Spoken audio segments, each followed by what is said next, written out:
मैंने स्कूल की नई टीचिंग बिल्डिंग के लिए पूरे 12 मिलियन डोनेट किए थे, लेकिन रिबन कटिंग सेरेमोनी वाले दिन डोनर की जगह नाम लिखा था स्कूल बोर्ड चेयरमैन श्याओ दिहाई का बेटा। मुझे पता है पैसा तुमने डोनेट किया था, लेकिन त्यान्यू को ये रेप्यूटेशन चाहिए ओवरसीज टॉप यूनिवर्सिटीज में अप्लाई करने के लिए। इसे यंगर जनरेशन के फ्यूचर के लिए सपोर्ट समझ लो। उसकी बात सुनकर मुझे गुस्से से हंसी आ गई। मेरे पैसों से अपने बेटे का फ्यूचर बिल्ड करेगा, ठीक है, आज वही स्टेपिंग स्टोन उसकी कब्र बनेगा। पिछले साल नवंबर में स्कूल फाउंडेशन के डायरेक्टर ने मुझसे कांटेक्ट किया था। पुरानी टीचिंग बिल्डिंग डेंजरस कंडीशन में थी, कभी भी गिर सकती थी। मैं इस स्कूल का सक्सेसफुल अलमनाई था, इसलिए बिना सोचे मैंने सीधे 12 मिलियन डोनेट कर दिए। फंडिंग मिलते ही नई बिल्डिंग का कंस्ट्रक्शन शुरू हो गया और रिबन कटिंग सेरेमनी में मेन डोनर के तौर पर मुझे बुलाया गया। स्टेज पर प्रिंसिपल पूरे जोश में स्पीच दे रहा था। हमारे स्कूल की ग्रोथ हमारे आउटस्टैंडिंग अलमनाई की जेनरोसिटी की वजह से पॉसिबल हुई है। ये नई टीचिंग बिल्डिंग उनकी डेडिकेशन का रिजल्ट है। स्पीच खत्म होते ही एक डिजाइनर सूट पहना लड़का स्टेज के सेंटर में जाकर खड़ा हो गया। मैं उसे पहचानता था, श्याओ त्यान्यू, प्रिंसिपल श्याओ दिहाई का निकम्मा बेटा। पिछले साल ही ग्रेजुएट हुआ था। सुना था किसी रैंडम फॉरेन कॉलेज में टाइम पास कर रहा है, लेकिन ये स्टेज पर क्या कर रहा था? मैं कंफ्यूजन में था। तभी पास खड़े एक आदमी ने हंसकर कहा, सही फैमिली में पैदा होना भी एक टैलेंट है। देख रहे हो, वो प्रिंसिपल श्याओ का बेटा है। सुना है उसने स्कूल को 10 मिलियन से ज्यादा डोनेट किए हैं। मैं तुरंत उसकी तरफ मुड़ा। क्या कहा आपने? डोनेशन उसने किया। मेरे अंदर अचानक बहुत बुरा फीलिंग आया। उसी समय रिबन कटिंग ऑफिशियली शुरू हो गई। एमसी ने डोनेशन प्लाक पर पड़ा लाल कपड़ा हटाया और अगले ही सेकंड मेरी नजरें जम गईं। प्लाक पर साफ लिखा था, श्याओ त्यान्यू डोनेशन अमाउंट 12 मिलियन। नीचे ऑडियंस पोलाइट तरीके से क्लैप कर रही थी और मैं अपनी मुट्ठियां कस चुका था। क्या मजाक था ये? मेरी मेहनत, मेरे पैसे अब किसी कनेक्टेड रिच किड की लैडर बन चुके थे। सेरेमनी खत्म होने के बाद प्रिंसिपल श्याओ हर गेस्ट से हाथ मिला रहा था। मेरे पास आते ही उसने मेरे कंधे पर हाथ रखा। सबके सामने मुझे यंग एंड सक्सेसफुल एंटरप्रेन्योर कहकर प्रेज किया, लेकिन जब मैंने कोई रिएक्शन नहीं दिया तो वो थोड़ा झुककर धीमे बोला, फोंग मिंग, मुझे पता है पैसा तुमने डोनेट किया, लेकिन त्यान्यू को ये रेपुटेशन चाहिए ओवरसीज यूनिवर्सिटी एप्लीकेशंस के लिए। तुम इसे यंगर जनरेशन के फ्यूचर के लिए मदद समझ लो। मैंने उसकी आंखों में देखते हुए कहा, डोनेशन एग्रीमेंट में नाम मेरा है। वो हल्का मुस्कुराया। इतने यंग होकर फेम और क्रेडिट के पीछे मत भागो। असल चीज स्पिरिट ऑफ कंट्रीब्यूशन होती है, और अगर ये बात बाहर गई तो स्कूल की रेप्यूटेशन खराब होगी, तुम्हें भी कुछ हासिल नहीं होगा। मैंने डोनेशन प्लेक की तरफ देखा, फिर श्याओ त्यान्यू की तरफ जो स्टेज पर हीरो बनने की एक्टिंग कर रहा था। उसी पल मैंने फैसला कर लिया। मैंने प्रिंसिपल श्याओ का हाथ झटक दिया और सीधे स्टेज की तरफ बढ़ गया। एवरीवन, सेरेमनी थोड़ी देर रोकिए। नीचे खड़ा प्रिंसिपल श्याओ इंस्टेंटली पैनिक कर गया। वो मुझे लगातार सिग्नल कर रहा था, लेकिन मैंने उसे पूरी तरह इग्नोर कर दिया। मैं माइक के सामने जाकर रुका। मेरा नाम फोंग मिंग है और मेरा प्रिंसिपल श्याओ से एक सवाल है। ये teaching building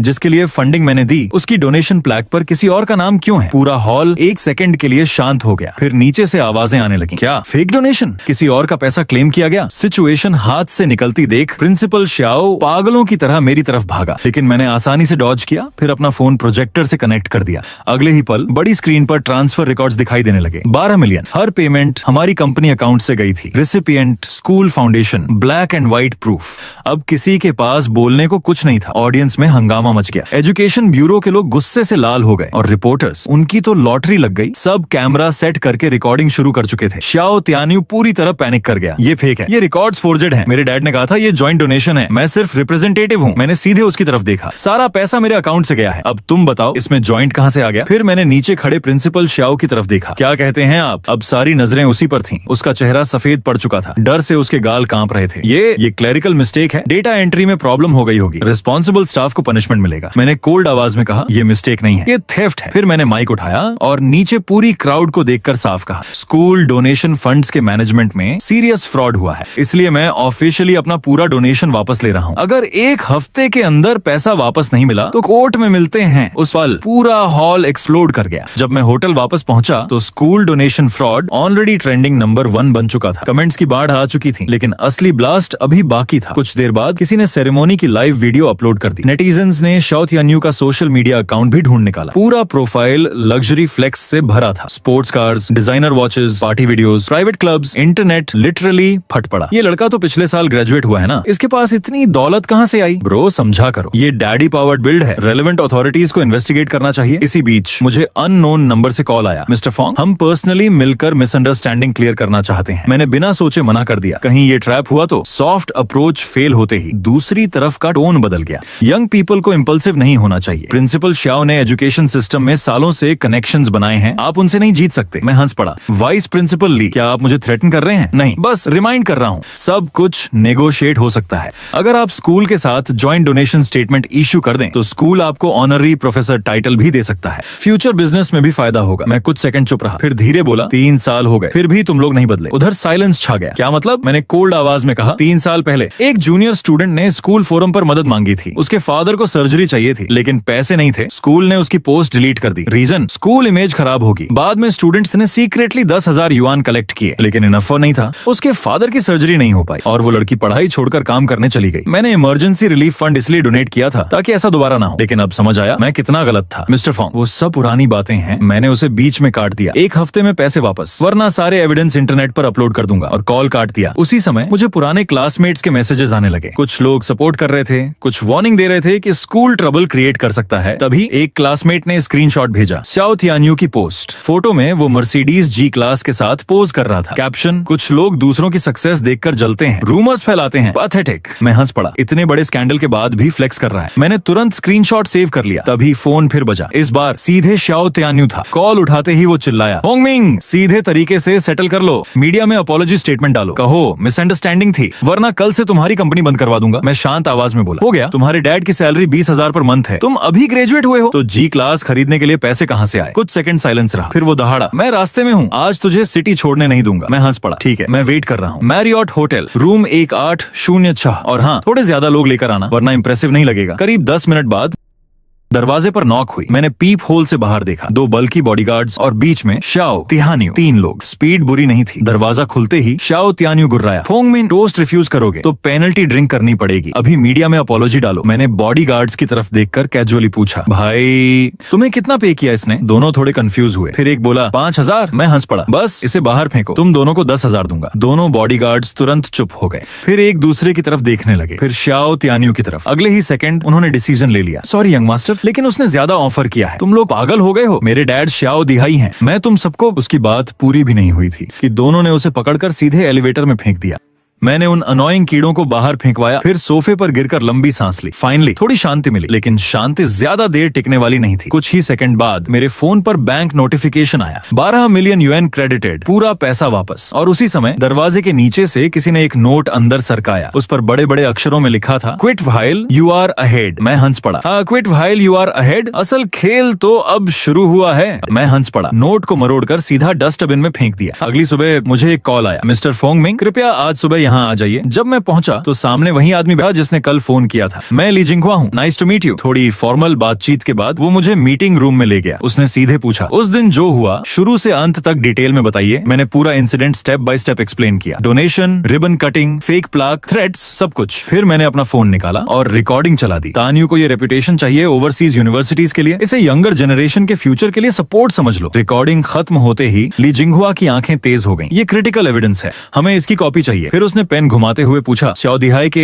direct admission scams के बारे में कुछ जानते हैं? मैंने सिर हिलाया, नहीं। उसके चेहरे पर साफ डिसअपॉइंटमेंट दिखा। हमें कई कंप्लेंट्स मिली हैं, लेकिन सॉलिड प्रूफ नहीं। उसका निकम्मा बेटा शायद ब्रेक थ्रू बन सकता है। उसने स्याओ तियान्यू का सोशल मीडिया खोला, luxury cars, mansions, designer lifestyle. जितना स्क्रॉल करता गया उसका चेहरा उतना डार्क होता गया। ये सब उसकी लीगल इनकम से बहुत ऊपर है। थैंक्स फॉर द इन्फॉर्मेशन, हम तुरंत जांच शुरू करेंगे। जाते वक्त उसने मुझे अपना पर्सनल कार्ड दिया, कुछ भी सस्पिशियस लगे तुरंत कॉन्टैक्ट करना। बिल्डिंग से निकलते ही मैंने फोन देखा, दर्जनों मिस्ड कॉल्स, और तभी मुझे अचानक कुछ अजीब महसूस हुआ। मैंने तुरंत एक कॉन्टैक्ट को मैसेज किया, I have explosive dirt on Xiao Dihai. अजीब महसूस हुआ। मैंने कैजुअली पीछे देखा, एक ब्लैक सेडान दूर से मेरा पीछा कर रही थी। तो ये लोग इतनी जल्दी मूव भी कर गए। कंडीशन, मेरा नाम बाहर नहीं आएगा। रिप्लाई इंस्टेंटली आया, location Qingfeng pavilion tea house, school के पास। मैं हल्का मुस्कुराया, वाह, इतनी जल्दी किसी ने बेट्रियल भी कर दिया। लेकिन पहले टेल हटानी थी। मैं अपनी कार में बैठा और एक्सेलरेटर दबा दिया। पीछे वाली सेडान तुरंत मेरे पीछे लग गई। अब वो लोग छिप भी नहीं रहे थे। आगे ट्रैफिक सिग्नल येलो हुआ। मैंने अचानक स्टीयरिंग घुमाई, लास्ट सेकंड लेन कट मारी और सिग्नल क्रॉस कर गया। पीछे वाली सेडन रेड लाइट में फंस गई। मैं सीधे मॉल के अंडरग्राउंड पार्किंग में घुस गया। फिर ड्यूअल एग्जिट इस्तेमाल करके आखिरकार टेल शेक कर दी। उधर चिंगफेंग पैविलियन के प्राइवेट रूम में एक आदमी बेचैनी से क्लॉक देख रहा था। जैसे ही मैं अंदर गया उसने राहत की सांस ली, लेकिन तुरंत बोला, रुकिए, पहले कंफर्म करना होगा कि कोई आपका पीछा करके तो नहीं आया। मैंने आसपास चेक कराया, सब क्लियर था। तब उसने ट्रेम्बलिंग हैंड से ब्रीफ केस खोला और एक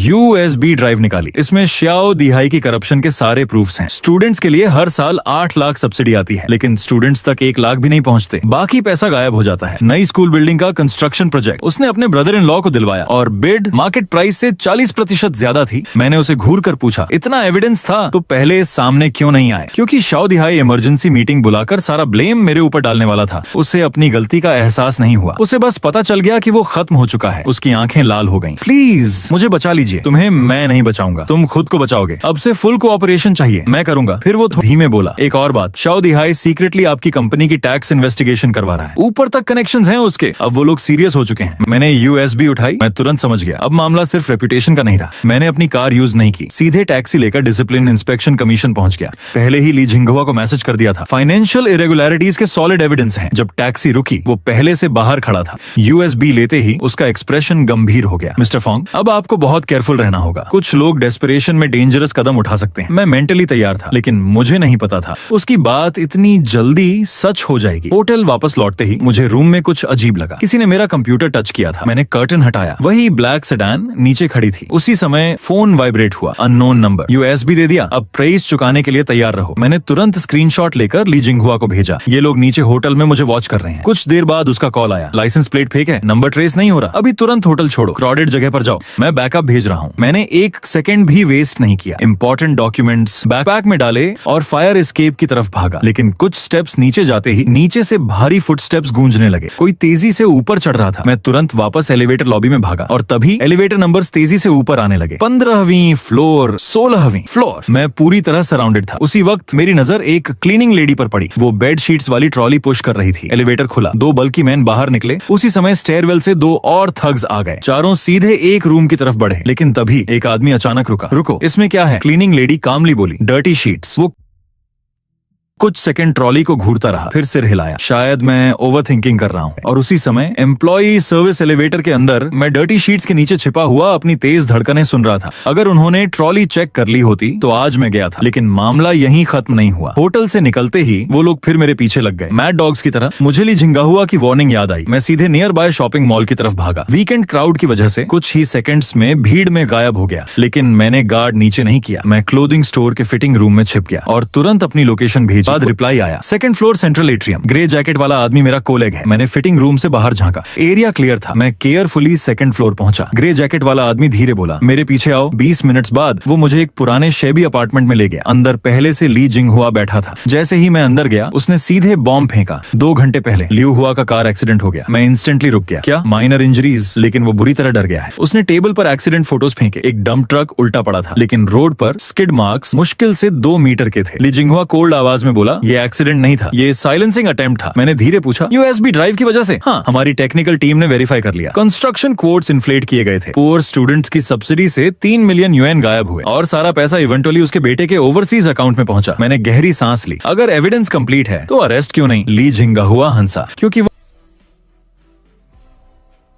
और एक और बात, लियू हुआ हॉस्पिटल में स्पेसिफिकली तुमसे मिलना चाहता है। बूढ़ा लोमड़ी हॉस्पिटल में फेक इलनेस कर रहा है। फिर उसने मेरी तरफ देखा। कहता है, ये 3 साल पहले स्कूल छोड़ने वाले एक स्टूडेंट के बारे में। मेरा एक्सप्रेशन इंस्टेंटली बदल गया। 3 साल पहले ड्रॉप आउट हुआ स्टूडेंट, क्या वो वही था? कोई मतलब नहीं बचा था। 3 साल पहले वाले स्टूडेंट चन श्याओयू के बारे में लियू हुआ ने आखिर सब सच उगल दिया। उसने स्कूल फाउंडेशन से 20,000 युआन इमरजेंसी रिलीफ फंड के लिए अप्लाई किया था, लेकिन श्याओ दिहाई ने पर्सनली रिजेक्ट कर दिया। रीजन दिया, रिक्वायरमेंट्स मैच नहीं करते। लेकिन असली सच, वो पैसा सीक्रेटली डाइवर्ट कर दिया गया था। श्याओ दिहाई ने वही फंड्स अपने नेफ्यू श्याओ दचोंग की डेकोरेशन कंपनी में ट्रांसफर कर दिया। और चुन श्याओयू का फादर डायलिसिस अफोर्ड ना कर पाने की वजह से घर पर तड़प तड़प कर मर गया। कमरे में सन्नाटा छा गया। ये अब सिर्फ करप्शन नहीं था, ये इंसानों को जिंदा खा जाने वाला सिस्टम था। मैं खिड़की के बाहर पिच ब्लैक रात को देखता रहा। मेरी आंखें बर्फ जैसी ठंडी हो चुकी थीं। ऑफिसर वोंग तुरंत बोला, हमें उस रेनोवेशन कंपनी पर जाना होगा आज रात। मैंने उसकी तरफ देखा। नहीं, मैं अकेला जाऊंगा। सिर्फ तभी वो लोग अपने असली चेहरे दिखाएंगे। सेफ्टी के लिए मैंने फोन डायल स्क्रीन पर रेडी रखा। इमरजेंसी में सिर्फ एक ऐप चाहिए था। सब तैयार करके मैं रात 11 बजे डाशिन डेकोरेशन पहुंचा। 38 गेंशी रोड। यही था श्याओ दिहाई का काला अड्डा। डोरबेल दबाते ही अंदर से भारी आवाज आई, कौन है? Fong Ming. कुछ सेकंड साइलेंस रहा, फिर दरवाजा खुला। अंदर आओ। एक बॉल्ड आदमी मुझे 2nd फ्लोर ऑफिस तक ले गया। कमरा बड़ा नहीं था, लेकिन हर चीज लग्जरी चिल्ला रही थी। Rosewood desk, leather sofa, imported decorations. Clearly in लोगों ने सालों से खूब गंदा पैसा खाया था। एग्जीक्यूटिव चेयर पर बैठा था श्याओ दिहाई का छोटा भाई श्याओ दचोंग। दाचोंग। वो मुझे ऊपर से नीचे तक घूरते हुए बोला, तो इतनी रात को यहाँ क्यों आए हो? मैंने बिना रोल प्ले किए सीधा वार किया, मैं चुन शाओयू का कर्ज लेने आया हूँ। उसके पिता के इलाज वाले 20,000 युआन तुमने चुराए थे ना। वो एक पल के लिए फ्रीज हो गया, फिर ठंडी हंसी हंसा। किड, खाना जो चाहो खाओ, लेकिन जो मन आए वो मत बोलो। वो इंटरनल स्कूल फंड एलोकेशन था, पूरी तरह लीगल। मैंने उसकी आंखों में देखते हुए कहा, पुअर स्टूडेंट्स की लाइफ सेविंग मनी को डेकोरेशन कंपनी में डालना, इसे तुम लीगल बोलते हो? वो स्मर्क करते हुए ड्रॉर खोला और एक रिसीट मेरे सामने फेंकी। देख लो, रेसिपिएंट चुन शाओयू, 20,000 युआन, डेट सितंबर 12। मैं रिसीट देखते ही हंस पड़ा। अगर फेक डॉक्यूमेंट बनाना ही था तो थोड़ी मेहनत कर लेते। 3 साल पुराना पेपर इतना नया कैसे दिख रहा है? और तुम्हारी कंपनी उस समय सिर्फ 3 महीने पुरानी थी। 5 लाख रजिस्टर्ड कैपिटल वाली कंपनी 20,000 डोनेशन फ्री में दे देगी? तुम टैक्स ब्यूरो को बेवकूफ समझते हो? उसकी आंखें इंस्टेंटली डेंजरस हो गईं। बहुत ज्यादा जानने वाले लोग ज्यादा जीते नहीं, बिलीव मी। आज रात शायद तुम यहाँ से जिंदा बाहर ना निकलो। उसकी डायरेक्ट थ्रेट पर भी मैंने पलक तक नहीं झपकाई। इस सड़क के सारे सिक्योरिटी कैमरास सीधे पुलिस स्टेशन से जुड़े हैं। अगर मैं बाहर नहीं निकला तो नीचे बैठे ऑफिसर वोंग बैकअप भेज देंगे। शाओ दाचोंग तुरंत मॉनिटर की तरफ भागा और जैसे ही उसने नीचे पार्क्ड पुलिस कार देखी, उसका चेहरा बदल गया। कुछ सेकंड बाद उसने भारी आवाज में पूछा, तुम आखिर चाहते क्या हो? पिछले 3 साल में स्कूल से जो पैसा ट्रांसफर हुआ उसके सारे फाइनेंशियल रिकॉर्ड्स। इम्पॉसिबल। अगर मैंने वो अकाउंट्स दिए तो मेरा भाई मुझे मरवा देगा। मैं धीरे बोला, अगर अभी दे दोगे तो इसे कोऑपरेशन कहा जाएगा, लेकिन श्याओ दिहाई अरेस्ट होने के बाद दोगे तो अकॉम्प्लाइज कहलाओगे। उसके माथे पर पसीना आ गया। मैं अकेला नहीं हूँ, बहुत लोग इन्वॉल्व हैं। अगर मैंने बिट्रे किया तो मेरा पूरा फैमिली खत्म हो जाएगा। मैंने कोल्ड आवाज में कहा, तुम्हें सच में लगता है मुसीबत आने पर वो लोग तुम्हें बचाएंगे? नहीं, तुम सबसे पहले स्केपगोट बनोगे। कमरे में लंबी चुप्पी छा गई। आखिरकार श्याओ दाचोंग ने सेफ खोला और एक ब्लैक नोटबुक निकाली। ये कॉपी है, ओरिजिनल चाहिए तो 5 लाख अमेरिकी डॉलर और मुझे देश से बाहर भेजो। मैंने आईब्राव उठाई। तुम्हें लगता है ये पॉसिबल है? वो मेरी प्रॉब्लम नहीं। तुम्हारे पास कोर एविडेंस नहीं है। मेरे भाई को ज्यादा से ज्यादा डिमोशन मिलेगा और जब वो वापस आएगा, गेस करो सबसे पहले किसे खत्म करेगा? मैंने सीक्रेटली फोन देखा। 15 मिनट्स हो चुके थे, मतलब रिकॉर्डिंग और सर्वेलेंस इनफ हो चुका था। तो मैंने फिलहाल प्ले अलोंग करने का फैसला किया। Fine, deal.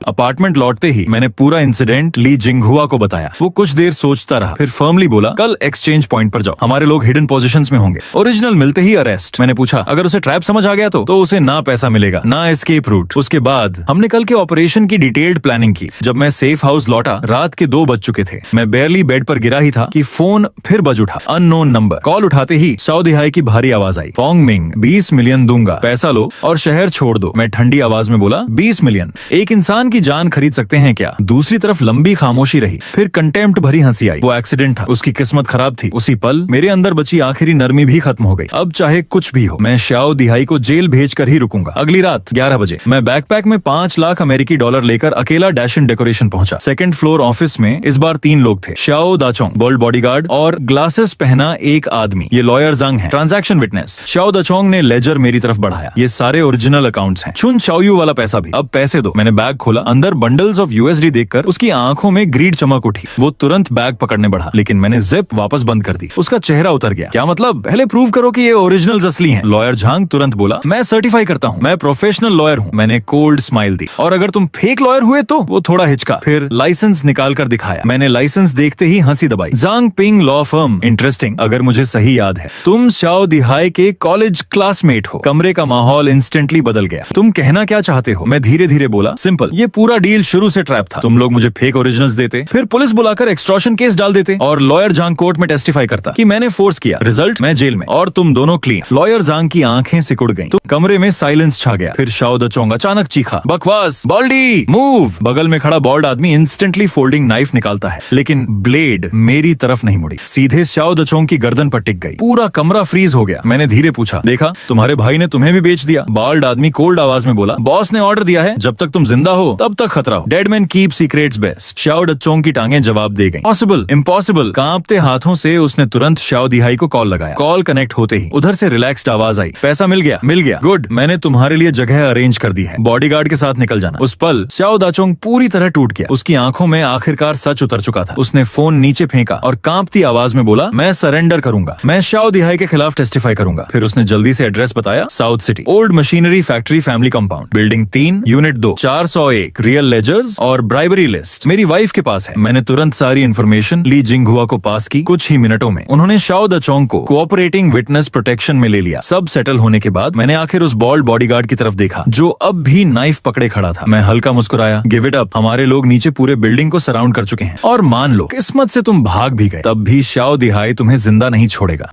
रूथलेसनेस देखकर बॉल्ड बॉडीगार्ड आखिर टूट गया। उसकी मुट्ठी में पकड़ा फोल्डिंग नाइफ धीरे धीरे कांपने लगा। फॉरहेड पर कोल्ड स्वेट चमक रहा था क्योंकि वो जानता था शाओ दिहाई अपने बचने के लिए किसी को भी सैक्रिफाइस कर सकता है। आखिरकार उसने नाइफ नीचे फेंक दिया और चुपचाप कमरे के कोने में जाकर खड़ा हो गया। 5 मिनट बाद ली जिंगहुआ के लोग अंदर घुसे। शाओ दचोंग और बॉडीगार्ड दोनों को पुलिस कार में डाल दिया गया। उधर चंगन मशीनरी फैक्ट्री से भी ब्रेक थ्रू मिला। शाओ दचोंग की वाइफ ने कोऑपरेशन करते हुए सारे हिडन डॉक्यूमेंट्स दे दिए। उन डॉक्यूमेंट्स में वो टॉप सीक्रेट ब्राइबरी लिस्ट भी थी। 17 नेम्स, 17 करप्टेड ऑफिशियल्स। ली जिंगहुआ उस लिस्ट को देखते हुए धीरे बोला, इस बार कोई नहीं बचेगा। लेकिन तभी ऑफिसर वोंग का अर्जेंट कॉल आया। बैड न्यूज, शाओ दिहाई गायब हो गया। कमरे का माहौल इंस्टेंटली भारी हो गया। रात 1 बजे पूरे शहर में पुलिस सायरन्स गूंज उठी। सभी एग्जिट सील करो, सर्च रेडियस बढ़ाओ। शाओ दिहाई किसी भी हालत में नहीं बचना चाहिए। 3 अलग अलग प्रीसिंक्ट्स की पुलिस एक्टिवेट कर दी गई। लेकिन 2 घंटे बीत गए, ना कोई क्लू ना कोई ट्रेस। ऐसा लग रहा था जैसे शाओ दिहाई हवा में गायब हो गया हो। तभी शाओ दाचोंग अचानक बोला, वेस्ट साइड में उसने फेक नेम पर एक रिमोट विला खरीदा था, शायद वहीं छिपा हो। कुछ ही देर में हमारी कन्वॉय उस विला के बाहर पहुंच गई। पॉसिबिलिटी थी कि अंदर वेपन्स हो, इसलिए डायरेक्ट चार्ज करने के बजाय पहले पूरे विला को सराउंड किया गया। लाउडस्पीकर गूंजा, शाओ दिहाई तुम चारों तरफ से घिरे हो, बाहर आओ, अब भी लीनियंट ट्रीटमेंट मिल सकता है। लेकिन अंदर से कोई जवाब नहीं आया। ली जिंगहुआ ने तुरंत ऑर्डर दिया, फोर्स एंट्री। डोर तोड़ा गया, स्वॉट अंदर घुसी, लेकिन पूरा विला खाली था। कॉफी टेबल पर आधी खाई इंस्टेंट नूडल्स रखी थी, मतलब वो कुछ देर पहले तक यहीं था। ली जिंगहुआ ने दांत भींचे, फिर एक कदम पीछे रह गए। तभी सेकंड फ्लोर सेफ से कुछ मिला। 3 fake passports, overseas asset certificates और इमरजेंसी एस्केप डॉक्यूमेंट्स। स्पष्ट था वो लंबे समय से भागने की तैयारी कर रहा था। लेकिन सबसे शॉकिंग चीज, उन पेपर्स में मेरे फादर का नाम भी इनडायरेक्टली लिंक्ड था। मेरा दिल जोर से धड़का। तभी फोन वाइब्रेट हुआ। अननोन मैसेज, मैं स्कूल टीचिंग बिल्डिंग में हूँ, हिम्मत है तो आओ। मैंने मैसेज पढ़ा और तुरंत समझ गया ये ट्रैप भी हो सकता था, लेकिन जाना जरूरी था। जितनी देर शाओ दिहाई बाहर रहेगा उतना ज्यादा एविडेंस डिस्ट्रॉय करेगा, उतने ज्यादा लोग हर्ट होंगे। सुबह 4:30 बजे।